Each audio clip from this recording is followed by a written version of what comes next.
Some members of the media use their platforms to push their own personal bias and agenda to control exactly what people think. And this is extremely dangerous to our democracy.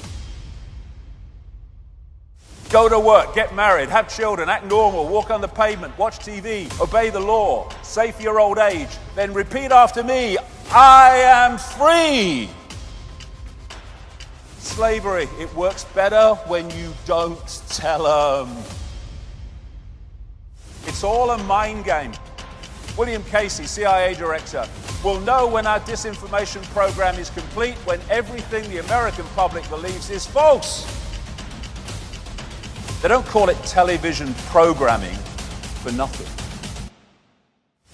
What if all you ever knew was a lie?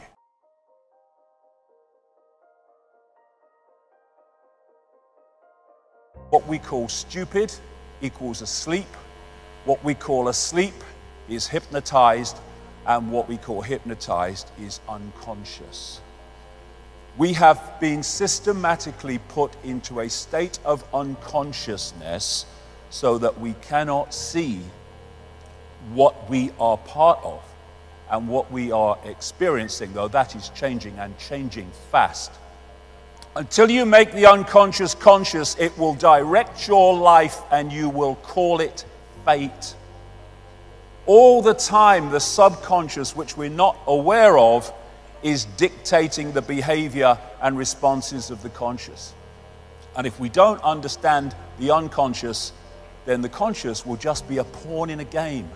It doesn't understand. Go to work, get married, have children, act normal, walk on the pavement, watch TV, obey the law, save for your old age, then repeat after me, I am free. And we keep having to say we're free, and in America they keep having to tell the people they're free every 5 minutes because they might otherwise suss that they're not. Slavery was never abolished. It was only extended to include everyone. And yet people go so out of their way to convince themselves they're not in a state of slavery. First stage of disconnecting from slavery, realize you're in a state of slavery. Then you know what to disconnect from. Leonardo da Vinci. There are 3 classes of people: those who see when they are shown, those who do not see. And this system we call life is designed, again from cradle to grave, to make sure as many people do not see. And that's what I call the perception deception. These are 3 major CIA people. William Casey, CIA director, will know when our disinformation program is complete when everything the American public believes is false. The CIA owns everyone of any significance in the major media. William Coley, CIA director. Deception is a state of mind and the mind of the state. James Angleton, infamous CIA operative. It's all a mind game. They don't call it television programming for nothing. It tells you what to wear, what to eat, what to think, what to love, what to fear, who to ridicule, who to condemn. One of the saddest lessons of history is this: if we've been bamboozled long enough, we tend to reject any evidence of the bamboozle. We're no longer interested in finding out the truth. It's simply too painful to acknowledge, even to ourselves, that we've been taken. Once you give a charlatan power over you, you almost never get it back. Almost never. But we're fricking going to. But that's what it is. It's a bamboozle. It's a mind program. This is cognitive dissonance. This is a definition of it. Sometimes people hold a core belief that is very strong. When they're presented with evidence that works against that belief, the new evidence cannot be accepted. It would create a feeling that is extremely uncomfortable called cognitive dissonance. And because it is so important to protect the core belief, they will rationalize, ignore, and even deny anything that doesn't fit in with the core belief. Mark Twain, it's easier to fool people than to convince them they have been fooled. Why? Because they don't, understandably, want to realize they've been fooled. But It's a wonderful thing to realize you've been fooled. It's a great gift because from that point you will not be fooled any longer. It's a wonderful gift. This is another fundamental aspect of the bamboozle. It's called Stockholm Syndrome, a psychological phenomenon in which hostages express empathy and have positive feelings towards their captors, sometimes to the point of defending them. And this scene from the first Matrix movie captured the Stockholm Syndrome so perfectly. You have to understand, most of these people are not ready to be unplugged. And many of them are so inert, so hopelessly dependent on the system, that they will fight to protect it.